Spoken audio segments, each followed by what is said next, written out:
Should you still buy iPhone 8? Well, I've had the iPhone 8 for about 9 months now, and I want to share with you the experience I've had with this device and if it's still worth it. Now, the iPhone 8 is definitely the least popular iPhone that's probably out there in terms of all of them. I mean, I looked it up and I seen that it's actually number 10 on that list. So I'll show you, I'll leave a link down below where I seen that list. But at the same time, you know, the iPhone 8 is also cheaper than an iPhone 10, gives you most of the same specifications, but the iPhone 10 easily overshadowed this phone because of its OLED screen, its newer design, it's the future of the iPhone. And when we talk about should you still buy it, think about the forward-thinking perspective as in a few months down the line, because we're only 3 months away from an LCD iPhone that's going to replace the iPhone 8. So Apple also introduced the iOS 12 just about a month ago, and that's going to improve the speed of older iPhones. So that makes this even a harder sell in the iPhone 8. So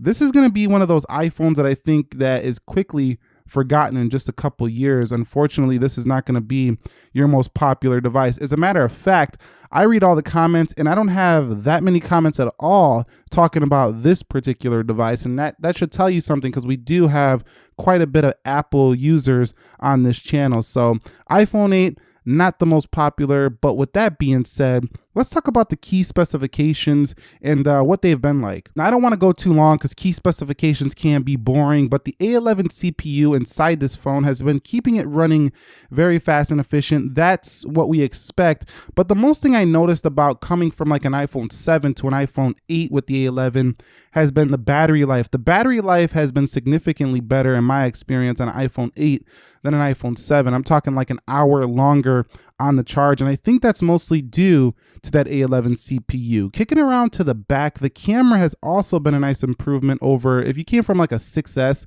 definitely a nice improvement here in the camera, specifically in low light, and video, really good video on this device as well if you're going to be doing 4K 60. So that's a couple of the key specs I really liked, is that the camera has gotten much better and so has the processor in this device. 2 gigabytes of RAM has been enough for this device. I don't find myself ever needing more than that on iOS. You know, I don't even notice a difference between this and a 3 gig of RAM iOS phone. I mean, there's really no noticeable difference, even though this has 2 gigs of RAM. So that spec doesn't really matter too much. I want to talk a little bit about the build quality. Now, this phone has been dropped a couple of times, so I do have some nicks here along the edge, as you can see on camera right here. So right there, nick, and then a nick down here, a nick over here, and a little crack over here on the glass by the camera.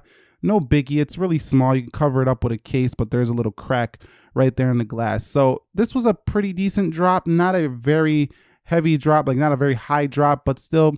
So the glass, you know, keep this thing in a case, because I got lucky with this one. If this drops again, this thing might just crack all the way down the back. So not really feeling these glass feels of 2018 when it comes to their fragility, but I do like the fact that it feels a little more premium. A little bit more on that display. The display definitely gets bright enough. LCD is one of the easier displays I found to see outdoors. OLED, some of the new ones on the Samsung phones have been pushing up the brightness, so those are pretty easy as well. But this wasn't too bad to see outdoors, and the display has good viewing angles. It kind of looks like a MacBook Retina display on the iPhone, you know, 8, like the older MacBook Retina display, like from 2015. Looks very similar to that display, but the color calibration with True Tone just a little more yellower. Other than that, like I say, the display a little bit disappointing, just because there's so much competition on the market that offers up a better, more saturated, you know, display for the iPhone 8. So we don't even have to talk about should you buy it when it comes to software. If you're watching this video, you're likely an iOS user, so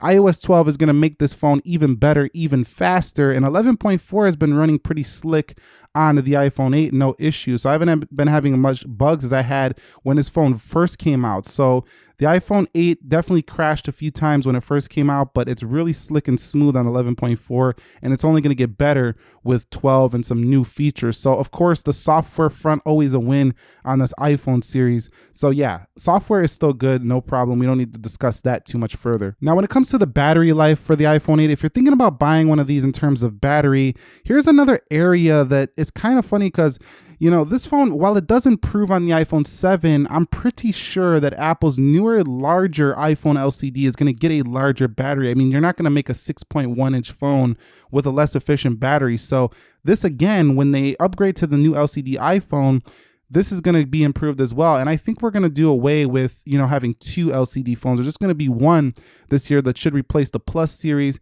and this series. So while battery life on this can easily get you through a day, if you're a heavy user, you might want to stick it out and just wait for the LCD iPhone coming later this year. But battery life overall, I'm getting a solid 5 hours screen time and usage, definitely most of the day.